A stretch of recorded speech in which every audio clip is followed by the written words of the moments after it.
Hello my listeners, आ चुकी है आप लोगों के लिए माफियाज ट्रैप्ड वाइफ का न्यू एपिसोड। तो चलिए शुरू करते हैं इसे। और इतने प्यारे प्यारे कमेंट्स के लिए, सपोर्टिव कमेंट्स के लिए आपका बहुत बहुत शुक्रिया। मैं हर एक कमेंट्स पढ़ती हूँ और सॉरी अगर मैं किसी का रिप्लाई नहीं दे पाती तो, बट मैं लिटरली पढ़ती हूँ और मुझे बहुत अच्छा लगता है। तो thank you for this motivation. तो चलिए इसे प्यारी प्यारी बातों के साथ शुरू करते हैं हम अपनी प्यारी सी कहानी को। वेदिका जो मोहित की बात सुनते हुए कहती है, मुझे ऐसा लगता है ना कि तुम्हारा दिमाग पूरी तरह से तुम्हारे शरीर से कहीं गायब हो गया है। पागल हो जैसी बात कर रहे हो तुम। और आइंदा से ना इस तरह की डिमांड मेरे सामने मत रखना। तुम तो खुद मरोगे, मुझे भी साथ में मरवाओगे। हटो।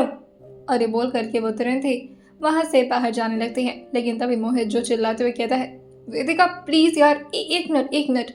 और ये बोलकर वो जल्दी से उसके सामने आते हुए कहता है, यार तुम मेरी फीलिंग को क्यों नहीं समझती हो। वेदिका जो कहती है, कौन सी फीलिंग तुम्हारी। मोहित जो कहता है, कितने टाइम से तुम्हें बता रहा हूँ, तुम्हें कभी सुपरस्टार बनना होता है, कभी तुम्हें कुछ करना होता है, कभी कभी तुम अपने भाई का बहाना देने लगती हो। इतना इग्नोर क्यों कर रही हो मुझे। कोई प्रॉब्लम है मुझ में तो बताओ, मैं सुधार करूँगा खुद में। वेदिका उसको देख कर कहती है, प्रॉब्लम ये नहीं है कि तुम में कोई प्रॉब्लम है, प्रॉब्लम ये है कि मुझे इन सब में इंटरेस्ट नहीं है। और इस वक्त अभी मेरी इन सब चीज़ों में इंटरेस्ट आना भी नहीं चाहिए, वरना भाई हम दोनों की खैर लेंगे। और अब बस, हाँ अब बहुत हो गया, अब जाने दो मुझे। और हाँ, ऐसे चिल्ला चिल्ला करके ना वेदिका और इस तरह सबके सामने ये मत बोला करो कि मैं रियाज भाई की बहन हूँ। ये बात पूरी दुनिया को बताने की ज़रूरत नहीं है। और इस बारे में मैंने सिर्फ कुछ क्लोज लोगों को ही बता रखा है। इवन उन्होंने तो मना ही किया था कि किसी को भी इस बारे में पता नहीं चलना चाहिए। वो अपने बाल को सेट करते हुए बहुत कैजुअली पूछता है, और ऐसा क्यों। वेदिका जो कहती है, क्योंकि भाई ने बोला है तो बस मान लेती हूँ मैं, क्वेश्चन करना नहीं आता मुझे उनके सामने। और अगर तुम्हें ज़्यादा क्वेश्चन करने का मन करे तो खुदा उनके सामने, जब 2 सवाल करोगे ना उनके सामने और फिर उनकी घूरती हुई निगाहें तुम्हारे चेहरे पर पड़ेंगी, तब समझ में आएगा तुम्हें। मोहित जो कहता है, तुम्हारे लिए तो जान हाजिर है, एक दिन ज़रूर आऊँगा और लेकर जाऊँगा तुम्हें तुम्हारे इस खड़ूस भाई से दूर। वेदिका अभी तक तो आगे बढ़ रही थी, लेकिन पीछे मुड़कर वो एक उंगली उनको दिखाते हुए कहती है, मिस्टर मोहित, तमीज़ से तुम मेरे भाई के बारे में बात कर रहे हो। और ये जो अकड़ दिखा रहे हो ना, अगर गलती से भी उनके सामने दिखा दी ना तो पूरी बॉडी अकड़ जाएगी तुम्हारी, बेवकूफ़। और ये बोलकर वो जल्दी से गाड़ी में आकर के बैठ जाती है। वही उससे ड्राइवर जो पूछते हैं, क्या बात है, काफ़ी देर कर दी आपने मैडम। वेदिका जो कहती है, सॉरी अंकल। और वही वो वासना को मारते हुए कहती है, थोड़ा देर और रुक जाती तो क्या हो जाता तेरा, अब इनको मेरे ऊपर शक होगा ना। वासना जो कहती है, अरे अंकल बहुत कूल है, अंकल क्या भाई को कुछ बताएंगे। वेदिका जो उसके थाई पर मारते हुए कहती है, चुप हो जा डायन। तो उसकी बात को सुनकर हंसते हुए कहती है, अच्छा वो सब छोड़, तुझे एक्साइटमेंट हो रही है। वेदिका जो कहती है, यार I am seriously not interested in him. वो क्यूट है, हैंडसम है, प्यारा है, बहुत सपोर्टिव है, पर मुझे नहीं चाहिए यार। वासना जो उसके बालों को खींचते हुए कहती है, ओ मैडम किसकी बात कर रही है तू, तेरा ख्याल तो कहीं और ही लग रहा है। मैं तो हमारी रक्षाबंधन के गिफ्ट के बारे में बात कर रही थी, तू क्या सोच रही है। वेदिका जो अपने सर पर मारते हुए कहती है, एक तो ये लड़का मोहित मेरे दिमाग में बस गया है, अब तो इसकी वजह से मुझे कॉलेज आने का भी मन नहीं करता। सब कुछ आजा करके बताता रहता है, वेदू से ये बात हुई, वेदिका ये, वेदिका वो। पता नहीं अगर भाई को ये बात पता चली तो मेरा क्या होगा। वासना जो कहती है, अरे भाई तो खुद ही भाभी के जाल में फंस गए, अब वो कुछ नहीं करने वाले। वहीं रूम में बैठी जिया जो टैबलेट की तरफ देखते हुए अपने बालों को कभी पीछे करती तो कभी आ रहे कुछ आगे के लटों से खेलना शुरू कर देती। वो कभी स्माइल करती तो अपना मुंह पिचकाते हुए कभी रोना शुरू कर देती। उसके चेहरे के एक्सप्रेशन अलग अलग बदल रहे थे जैसे जैसे वो मूवी आगे बढ़ रही थी। और रियांश का ध्यान जो कि न चाहते हुए भी उसी पर गड़ा हुआ था। रियांश बार बार अपने चेहरे को अपने हाथ से स्क्रीन की तरफ करते हुए कहते हैं, कॉन्सेंट्रेट। लेकिन फिर से रियांश का दिल जो दोबारा अपनी निगाहों को जिया की तरफ कर लेता है और वो जिया को ऊपर से नीचे तक देखते हुए धीरे से कहते हैं, कितने प्यार से नवाजा गया इसे। अच्छा हुआ मैं इससे पहले किसी और के प्यार में नहीं पड़ा, वरना इतनी अच्छी मटेरियल मेरे हाथ में नहीं आती। और ये वो नॉर्मल आवाज़ में बोल रहे थे और पूरे रूम में शांति थी। रियांश को लग रहा था कि जिया ने अपने कानों में ईयरपोड्स लगा रखे हैं और जिया को तो रियांश की कोई बात सुनाई देती नहीं। लेकिन इस वक्त अनफॉर्चुनेटली जिया ने वीडियो को पॉज कर रखा था वो ऐसा प्रिटेंड कर रही थी कि वो वीडियो देख रही है, लेकिन इस वक्त उनकी निगाहों को वो अपने ऊपर अच्छी तरह से महसूस कर पा रही थी। और रेयांश की बातें सुनकर वो धीरे से अपना गला क्लियर करती है। कोई तारीफ कर रहा था मेरी? रेयांश तुरंत ही अपने स्क्रीन की तरफ देखते हैं और फिर पूरी तरह से जिया की बात को इग्नोर करने लगते हैं। लेकिन तभी जिया जो एयरपोर्ट्स के बॉक्स को रेयांश की तरफ फेंकते हुए कहती है, कोई तारीफ कर रहा था क्या मेरी? रेयांश जो एयरपोर्ट्स के बॉक्स को पकड़ते हुए कहते हैं, पागल हो क्या तुम? इलेक्ट्रिक चीज़ों से मजाक नहीं करते, अभी ख़राब हो जाता तो? जिया जो कहती है, आप तो वैसे भी बहुत पैसे वाले हैं, दूसरा खरीद देते। रेयांश उससे कहते हैं, पैसे वालों इसका मतलब ये नहीं कि पैसा वेस्ट करूँगा। और तुम मूवी देखो। मुझे अच्छे से समझ में आ रहा है कि आप मुझे क्यों मूवी दिखाना चाह रहे हैं, ताकि मैं मूवी देखूं और आप मुझे देखें। रेयांश उसे कहते हैं, शक्ल देखिए अपनी, इतनी भी कोई खास खूबसूरत नहीं लगती हो कि मैं तुम्हें देखता रहूँगा। जिया जो कहती है, कितने प्यार से नवाजा गया है इसे। अच्छा हुआ मुझे किसी और से प्यार नहीं हुआ, वरना इतनी खूबसूरत मटेरियल हाथ से निकल जाती। कुछ ऐसे ही डायलॉग्स मारा जा रहा था अभी। रेयांश जो अपने चेहरे को दूसरी तरफ करके जोर से स्माइल तो करना चाह रहे थे, लेकिन वो जैसे तैसे करके अपने जबड़े को कसते हुए दोबारा से जिया की तरफ चेहरा करते हुए कहते हैं, तुम्हारा सारा दिमाग मेरे साथ ही चलता है, बाकियों के सामने बेवकूफ़ बिल्ली बन जाती हो तुम। जिया जो अपने कानों से ईयरपोड्स निकालती है और टैबलेट को बंद करते हुए रेयांश की तरफ आते हुए कहती है, मूवी ख़त्म हो गई थी, लास्ट में बस एक रोमांटिक सॉन्ग था, तो वो सुनने का मन नहीं किया और इसी वजह से मैंने वीडियो पॉज कर दिया।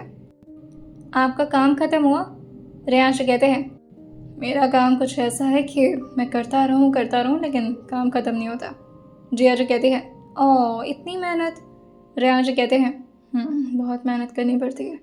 जिया जिनके सिर को धीरे से सहलाते हुए कहती है, मजदूरों की भी नौकरी सुबह से 9 बजे से लेकर शाम के 5 बजे तक ही रहती है, आप तो उनसे भी ज़्यादा गैर गुजरे हैं। जिया की बातों में वैसे तो रेयांश को पहले तरस और उनके लिए फिक्र नजर आती है, लेकिन जैसे ही जिया ने यह टॉन्ट मारा था, रेयांश तुरंत ही अपने आप से इसको दूर करते हुए कहते हैं, कि तुम बात बात पर मुझे ताने क्यों मारती रहती हो और मजाक उड़ा रही हो मेरा? जिया जो कहती है, नहीं मैं तो बस ये कह रही थी कि लोग कहते हैं लेबर वर्क कितना बोरिंग होता है, सुबह से शाम तक किसी के एम्प्लॉय बने फिरो, लेकिन उन्हें कहाँ पता कि बिजनेसमैन की हालत तो उससे भी बदतर हो रखी है। ये लोग तो दिन रात नहीं सो सकते, है ना मिस्टर? रेयांश कहते हैं, एक्सक्यूज़ मी, मेरे पास बहुत टाइम है और अब मैं सारा टाइम आपको देने वाला हूँ। जिया जो कहती है, मुझे नहीं चाहिए आपका फालतू टाइम। जिया जो रेयांश की बात सुनते हुए खुद ही रेयांश से दूर जाते हुए कहती है, मुझे नहीं चाहिए आपका वक्त, आप दीजिए अपने लैपटॉप को अपना सारा टाइम। रेयांश कहते हैं, आप जेलस हो रही हैं लैपटॉप से? जिया जो पीछे मुड़कर नॉर्मली कहती है, मैं क्यों जेलस होने लगी, मुझे क्या लेना देना, आप करिए अपना काम। तब तक मैं सोच रही थी मैं भी इधर उधर थोड़ा घूम लूँ, और वो बस कमरे के ही चक्कर लगाते हुए इधर उधर की चीज़ों को देख रही थी। रेयांश उसकी तरफ देखते हुए कहते हैं, बोर हो रही हो तो मेरे पास आ जाओ, मैं एंटरटेन कर दूंगा ना। जिया जो कहती है, आप तो खुद ही बोरिंग इंसान हैं, आप क्या एंटरटेन करेंगे, दिन भर काम करते रहते हैं। अभी जिया इधर उधर घूम ही रही थी कि तभी बाहर से एक स्टाफ जो उनका दरवाज़ा नॉक करती है। रेयांश अभी कुछ बोल पाती उससे पहले ही जिया जो कहती है, कम इन। रेयांश अपनी भौवें चढ़ाकर बस एक बार उसे देखते हैं और फिर से अपने स्क्रीन की तरफ देखने लगते हैं। वो स्टाफ जो अंदर आते हुए कहती है, मैम आपको बड़ी मैम बुलाई हैं। जिया की बात सुनकर कहती है, मम्मी जी? लेकिन वो स्टाफ जो कहती है, नहीं नहीं वो उनकी भी बड़ी मैम। रेयांश कहते हैं, यहाँ पर बड़े मैम सिर्फ एक ही हैं, मेरी मॉम, और अगर कोई और है तो तुम उनका नाम लेकर बुला सकती हो। वो स्टाफ जो अपना सिर हाँ मिलाते हुए कहती है, राजनंदिनी मैडम बुला रही हैं। जिया जो कहती है, ओह अच्छा अच्छा, अब ठीक है मैं आती हूँ। रेयांश उस स्टाफ को रोकते हैं और फिर जिया से कहते हैं, ओ हेलो, क्या कर रही हो, कहाँ जा रही हो तुम? जिया जो कहती है, बुला रही हैं तो जाना पड़ेगा ना। रेयांश कहते हैं, बुला तो मैं भी रहा हूँ, चलो आओ मेरे गोद में बैठो। बैठ रही हो? जिया जो कहती है, क्या कर रहे हैं? और वो बगल में खड़ी स्टाफ की तरफ इशारा करते हुए कहती है, सोच समझ कर बोला करिए। सोच समझ करके वो बोलते हैं जो किसी से डरते हैं, और रेयांश अग्निहोत्री किसी से नहीं डरता, तो तुम चुपचाप से आकर के मेरे लैब पर बैठ रही हो। जिया जो कहती है, अरे तो वो स्टाफ उनसे पूछेंगे ना। रेयांश कहते हैं, वेट मैं बताता हूँ, और फिर वो स्टाफ को देखते हुए कहते हैं, जाकर बता देना कि वो अपने हस्बैंड के साथ बिजी है और दोनों गुलू गुलू कर रहे हैं। जिया ये सुन करके अपना मुंह दबाती है और तुरंत ही अपने चेहरे को दूसरी तरफ कर लेती है। उस स्टाफ को भी हल्की सी हंसी आ गई थी, लेकिन फिर वो अपना चेहरा नीचे करके तुरंत ही वहां से निकल जाती है। जिया जो अपने मुंह पर से हाथ हटाते हुए कहती है, क्या कह रहे थे? रेयांश कहते हैं, जो भी कह रहा था, लेकिन तुम्हारे लिए ही कह रहा था। तुम्हें कोई ज़रूरत नहीं वहाँ जाने की, और वैसे भी नीचे जा करके तुम पक जाओगी। जिया जो कहती है, अरे फैमिली है वो, हमें उनके साथ रहना चाहिए, आप इतनी नफरत क्यों करते हैं उनसे? रेयांश कहते हैं, जब तुम उनके बारे में जानोगी ना, तो मुझसे ज़्यादा नफरत तुम उनसे करोगी। जिया जो अपनी साड़ी के पल्लू को ठीक करते हुए कहती है, ऐसा कभी नहीं होगा, मैं किसी से नफरत क्यों करूँगी? रेयांश कहते हैं, एक्सक्यूज़ मी, ऐसे कैसे बोल सकती हो तुम? तुम्हें क्या लगता है ऐसी बेवकूफ़ जिया को मैं ज़िंदगी भर झेलता रहूँगा? तुम्हें भी स्मार्ट बनाने के प्रोसेस शुरू कर चुका हूँ मैं। धीरे धीरे तुम भी काबिल हो जाओगे और मेरे हद तक दिमाग वो तो कभी नहीं आ सकता, लेकिन फिर भी मेरा 0.1% तुम अगर अपने अंदर ग्रैब कर लो और मेरे अंदर जैसा स्मार्टनेस तुम्हारे अंदर आ जाए तो शायद तुम दुनिया को बेहतर तरीके से समझ पाओगे। जियान की बात सुनते हुए कहती है, बात तो सही क्या? एक मिनट, आप क्या कहना चाहते हैं? मेरे पास दिमाग नहीं है? रेयांश कहते हैं, पूछ रही हो बता रही हो? जिया जो कहती है, हाँ सो फनी, लेकिन मैं जा रही हूँ क्योंकि मुझे आपकी और बातें सुनने का मन नहीं है। रेयांश कहते हैं, तुम फिर से फंसने जा रहे हो, मुझे फिर आना पड़ेगा तुम्हें बचाने के लिए। जिया जो कहती है, वो तो आपका फेवरेट काम है, आकर बचा लीजिएगा, लेकिन फिलहाल के लिए मैं जा रही हूँ। जिया की इज्जत देख करके रेयांश अपने लैपटॉप की स्क्रीन को बंद करते हैं, और वैसे भी उन्होंने लगातार 3 घंटे काम किया था। वो धीरे से अपनी चेयर से खड़े होते हैं और थोड़ी बहुत अंगड़ाई लेते हुए जिया की तरफ आ जाते हैं।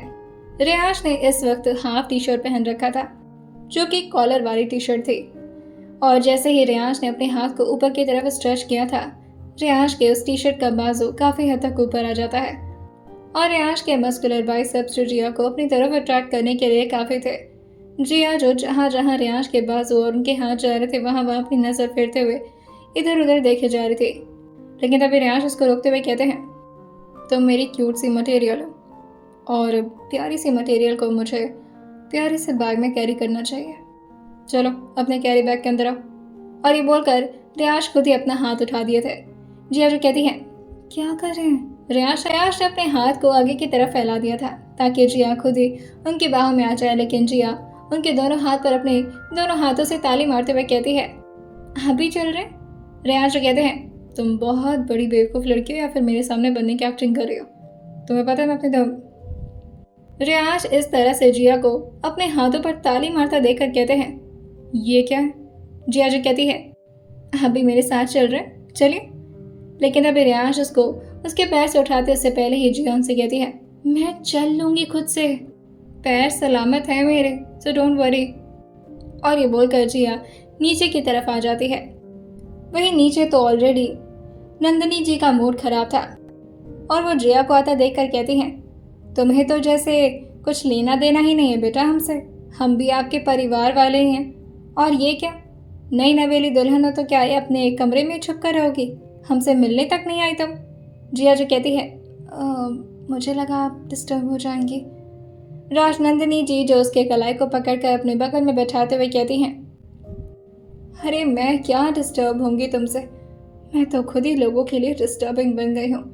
पीछे पीछे जिया के साथ रेयांश भी आ रहे थे, जो डायरेक्टली उनके सामने आकर के उनकी बातों से एग्री करते हुए कहते हैं, वैसे मुझे लगा नहीं था कि कभी मैं ये कहूँगा, बट पहली बार आपने कुछ अकल की बात की है।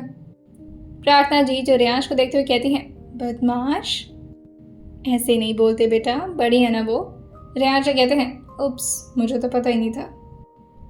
वही राजनंदिनी जी जो जिया की तरफ देखते हुए कहती हैं, तुम्हारा रिसेप्शन आ रहा है बेटा, शॉपिंग करने जाना है।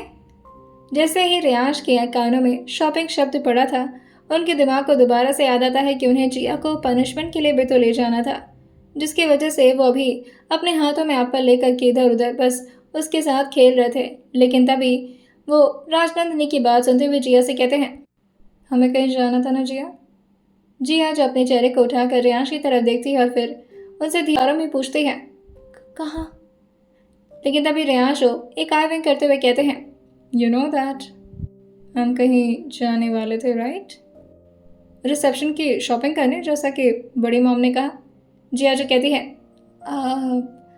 रियांश के रिएक्शन से जिया को समझ तो आ गया था कि रियांश उसे कहाँ ले जाने वाले हैं, और वो तुरंत ही अपना चेहरा घुमाकर प्रार्थना जी की तरफ करती है और उनके हाथ को पकड़ते हुए कहती है, मैं तो अभी नई नवेली दुल्हन हूँ ना, आज तो मेरा फर्स्ट डे यहाँ पर।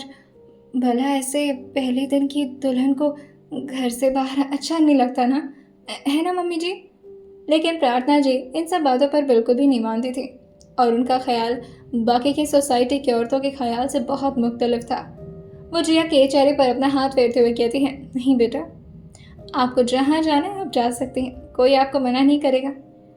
बेटा एक काम करना, जो भी शॉपिंग कराना ना एक दफ़ा मुझे भी दिखा देना। वो क्या है ना कि उसी के हिसाब से मुझे ज्वेलरी वगैरह भी तैयार करवानी पड़ेगी और हम भी कपड़ा उसी हिसाब से खरीद लेंगे। जिया जो कहती है, अरे ऐसा थोड़ी ना होता है। लेकिन तभी रियांश जो कहते हैं, अब तो मॉम ने भी बोल दिया, अब तो ऐसा ही होगा। जिया जो कहती है, मैं समझा रही हूँ ना, आप रुकिए 1 मिनट। अब जिया को थोड़ी थोड़ी घबराहट हो रही थी क्योंकि उसे नहीं पता था कि रियांश उसे कहाँ ले जाने वाले हैं, उसके साथ क्या करने वाले हैं। और जिस तरह से सुबह से रियांश उसको पनिशमेंट पनिशमेंट कह करके परेशान कर रहे थे, जिया को इतना तो समझ में आ गया था कि ये कुछ खतरनाक साबित हो सकता है। अब वैसे भी बाहर का मौसम पूरी तरह से रात में तब्दील हो चुका था और जिया बाहर की तरफ देखकर प्रार्थना जी से कहती है, अब तो रात हो गई है, हम कल भी तो जा सकते हैं ना। अभी जिया ये बोल ही रही थी कि तभी वासना जो अपने रूम से दौड़ कर आती है और जोर से चिल्लाते हुए कहती है, मम्मी देखो यार, भाई ने क्या मजाक किया है मेरे साथ। सब लोग उसकी बात सुनकर के हैरान हो गए थे कि आखिर अचानक से क्या हो गया। प्रार्थना जी तो घबराते हुए अपनी जगह से उठ भी गई थी। जिया भी अपने चेहरे को पीछे की तरफ मोड़ती है और वो भी धीरे से खड़ी हो जाती है। वासना दौड़ कर आती है और चिल्लाते हुए कहती है, वेदिका तुम कहाँ हो, जल्दी आओ मेरे पास। रूम से वेदिका भी बाहर निकलकर दौड़ कर आते हुए कहती है, क्या हो गया वासना? वही वासना जो हाँफते हुए कहती है, मम्मा देखो ना। प्रार्थना जी जो उसके सर पर हाथ रखते हुए कहती हैं, आराम से सांस लो, उसके बाद बोलना तुम। वही रियांश जो धीरे धीरे मुस्कुरा रहे थे क्योंकि उन्हें तो सारा खेल ऑलरेडी पता था कि आखिर वासना को किस बात से इतना गुस्सा आ रहा है।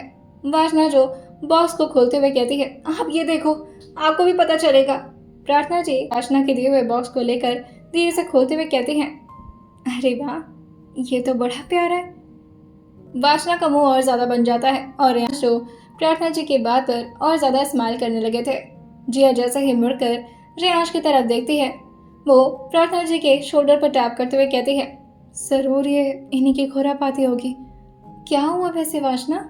वासना जी कहती है, भाभी आपको क्या बताऊं, आपको पता है वो सुबह रक्षाबंधन वाला जो हुआ था ना, हाँ उसमें इन्होंने बोला था कि जब तुम घर आओगे तो तुम्हारे रूम में अच्छा सा गिफ्ट रखेंगे।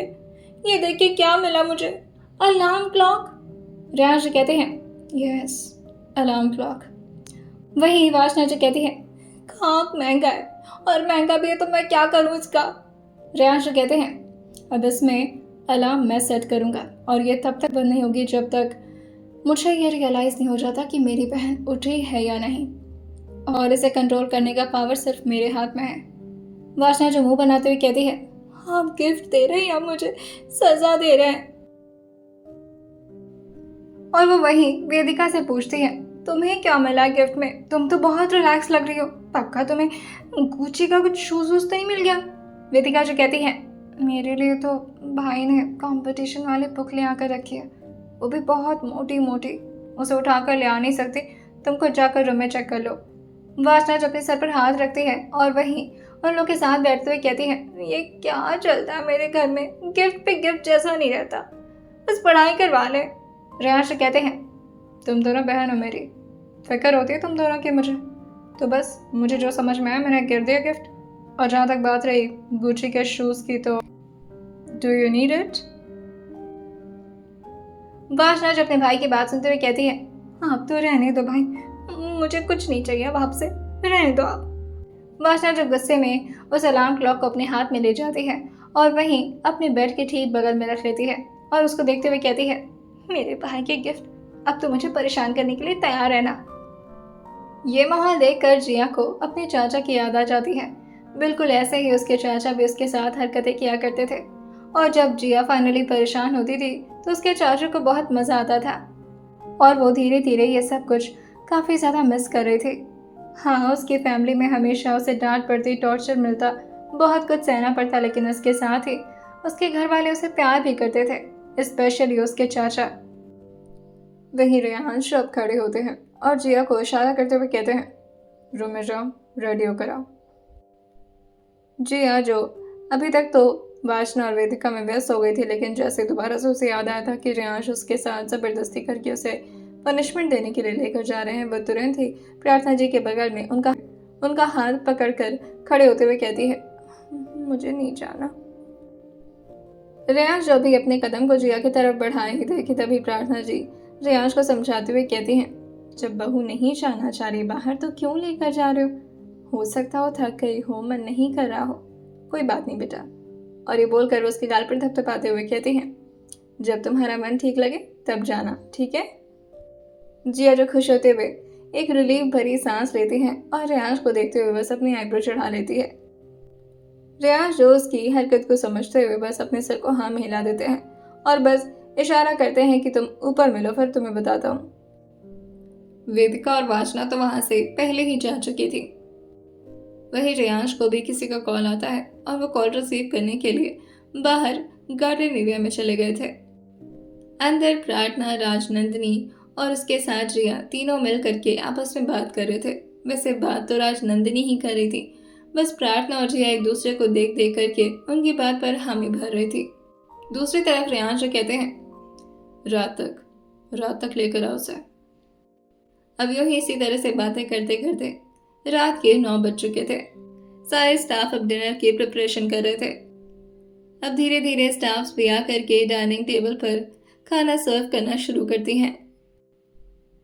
लेकिन तभी प्रार्थना जी जो पीछे देखते हुए कहती हैं, अब तक तुम्हारे पापा नहीं आए रेयांश, उन्हें तो अब तक आ जाना चाहिए ना। रेयांश अपनी मॉम को देखते हुए कहते हैं, जी आ तो जाना चाहिए, लेकिन वो बड़े पा के घर पर है। राजनंदिनी जी मुस्कुराते हुए कहती हैं, अरे हाँ, वो तो मैं बताना ही भूल गई, वो ये है ना, तो इनके साथ ही आएंगे और हो सकता हो हमारे कल बेटे भी आ रहे हैं तो उनके साथ ही आ जाए। और फिर वो जिया को देखते हुए कहती हैं, कल अपने सर पर पल्लू रखना तुम, ठीक है बेटा। जिया जो बस अपने सर को हाँ में हिला देती है। रेयांश जो अपने हाथों में स्पून को लेकर इधर उधर प्लेट पर घुमाते हुए राजनंदिनी जी को ही घूरे जा रहे थे। गौरव भी चुपचाप एकदम शांति से अपना डिनर करता है, वो भी अपने चेहरे को लगातार नीचे किए हुए। उसकी इतनी भी हिम्मत नहीं थी कि वो अपना चेहरा ऊपर करके जिया या रेयांश की तरफ देख भी पाए। वासना जो उसको स्पून से मारते हुए कहती है, तो ठीक तो है ना। गौरव इतना शांत हो गया, ये कैसे पॉसिबल है भाई। गौरव हल्का सा अपने चेहरे को उसकी तरफ मोड़ता है और शांत रहने का इशारा कर देता है।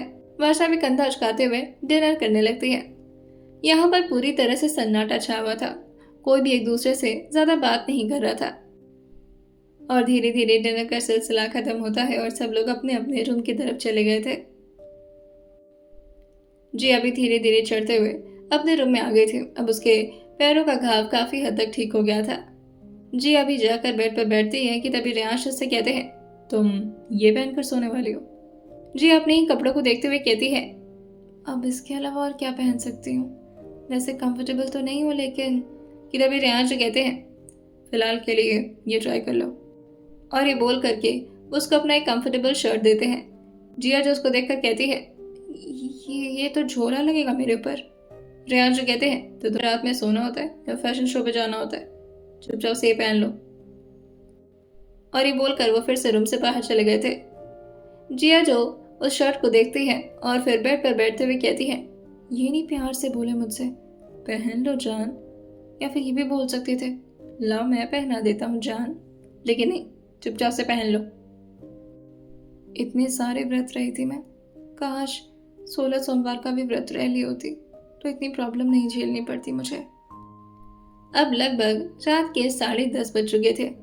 मैंशन में पूरी तरह से अब सन्नाटा था, कोई भी इधर उधर नहीं घूम रहा था, बस थोड़ी बहुत स्टाफ जो कि किचन वर्क को कंप्लीट कर रही थी। यहाँ शो एंट्री गेट से ठीक राइट साइड में जाते हैं, वहाँ पर बड़ा सा ग्लास विंडो था और रियांश इस वक्त अपने हाथ में एक सिगरेट लिए हुए थे, जिसका कश लेते हुए वो बस स्माइल किए जा रहे थे, जैसे वो कुछ सोच करके अपने दिमाग में ही सब कुछ प्लान कर लिया हूँ। 4 स्टाफ मेंबर जो कि अंदर की तरफ आ रही थी। एक स्टाफ के हाथ में इस वक्त लूसीफर था और दूसरे स्टाफ के हाथ में लूसीफर के लिए कुछ सामान। ये चारों के चारों काफ़ी ट्रेंड थे और लूसीफर को संभालने में कोई खास दिक्कत नहीं होती थी। रियाज जो भी किसी ख्याल में डूबे हुए थे, जिसकी वजह से किसी के आने का अंदाज़ा उन्हें नहीं होता। लेकिन तभी लूसीफर जो तुरंत ही स्टाफ की गोद से नीचे की तरफ कूदता है और आकर के रियांश के पैरों पर चिपक जाता है। जैसे ही रियांश को अपने पैर के पास कुछ फील हुआ था, वो उस तरफ बिना देखे हुए तुरंत ही पहले सिगरेट को एस्ट्रे में डालते हैं। हो गया तुम्हारा रूटीन चेकअप? और ये बोल करके वो झुक कर उसको अपनी गोद में उठा लेते हैं। वहीं एक स्टाफ जो उनके पास आते हुए कहती है, सर लूसीफर का रूटीन हेल्थ चेकअप कंप्लीट हो गया है। स्किन, फर, क्लॉज सब कुछ एकदम हेल्दी रिपोर्ट है। रियांश उसकी तरफ देखकर बस अपना सर हाँ में हिलाते हैं और उसे अंदर जाने का इशारा कर देते हैं। इस वक्त लूसीफर काफ़ी ज़्यादा सॉफ्ट हो चुका था, क्योंकि उसका स्किन केयर काफ़ी प्रॉपर तरीके से किया गया था और दिखने में भी वो एक्स्ट्रा क्यूट लग रहा था। रियांश जो अपने फिंगर टिप्स से उसके गाल को टच करते हैं और फिर अपने चेहरे की तरफ उसका चेहरा करते हुए कहते हैं, अब तो काफ़ी हैंडसम लगने लगे हो तुम। लूसीफर उनकी बात पर बस हल्का सा अपनी आंखों को मटका देता है, जैसे वो रियांश की बात पर काफ़ी ज़्यादा खुश हो रहा हो। रियांश उसके चेहरे के स्माइल को समझते हुए कहते हैं, नो, अभी तुम्हारी उम्र काफ़ी छोटी है, अभी तुम्हें तुम्हारी महबूबा नहीं मिलने वाली। फिलहाल तुम्हें एक छोटा सा काम करना है मेरा। और लूसीफर अपनी जीभ को धीरे से बाहर निकालता है और प्यार से रियांश को देखने लगता है, जैसे वो रियांश से डील करने की बात कर रहा हो कि रियांश का काम वो कर देगा और रियांश उसका छोटा सा काम कर दे। रियांश उसके सर पर अपना हाथ थपथपाते हुए कहते हैं, रियांश अग्निहोत्री के साथ डील करोगे तुम? लेट्स सी, क्या चाहिए तुम्हें? वो शर्माते हुए अपने चेहरे को नीचे की तरफ कर लिया था। रियांश उसको देखकर हल्का सा हंसते हुए कहते हैं, इतना बेसब्र नहीं होते, फिलहाल के लिए कुछ और मांग लो। उसके लिए अभी तुम तैयार नहीं हो। पहले तुम्हें शिकार करना सीखना होगा, अपने हाथों में पावर होल्ड करना सीखना होगा कि जब फाइनली तुम्हें अपनी मोहब्बत मिले तो तुम उसकी सेफ्टी कर सको। और वैसे भी लड़कियों को लड़के नहीं मर्द पसंद आते हैं। फिलहाल के लिए तुम्हें कुछ और गिफ्ट मिल जाएगा, लेकिन अभी मेरा काम ये करना है। तुम्हें वो कमरा दिख रहा है? और वो नंदिनी जी के कमरे की तरफ इशारा करके कहते हैं। लूसीफर तुरंत ही अपने सर को हाँ में हिला देता है। रियांश कहते हैं, बस आराम से जाना, अंदर कोई खुरापाती नहीं करनी है तुम्हें। जितना हो सके उतना सिर्फ डराना है, लेकिन दूर से। लूसीफर को तो वैसे ही किसी को परेशान करना, किसी को डराने में मजा आता था, और उसके लिए ये काम कोई काम जैसा थोड़ी ना था। रियांश ने तो उसे एंटरटेनमेंट का जरिया दे दिया था। वो तुरंत ही अपने सर को हाँ में हिलाते हुए वहां से कूदने लगता है, लेकिन तभी रियांश उसको अपनी गोद में थोड़ा तेज पकड़ते हुए कहते हैं, लेकिन हाँ, उनके ज़्यादा करीब जाने की ज़रूरत नहीं है। पता चले मेरा रिसेप्शन खराब हो जाए अगर उन्हें कुछ हो गया तो। Got it? फिर से वो अपना चेहरा बस एक तरफ हल्का सा टिल्ट करता है, जैसे वो रियांश की बात सुन तो रहा हो, लेकिन उसे कोई खास इस बात में दिलचस्पी नजर नहीं आई थी, क्योंकि अगर वो करीब नहीं जाएगा तो राजनंदिनी जी को अच्छी तरह से डराएगा कैसे। वो तुरंत ही उनकी गोद से नीचे उतर जाता है।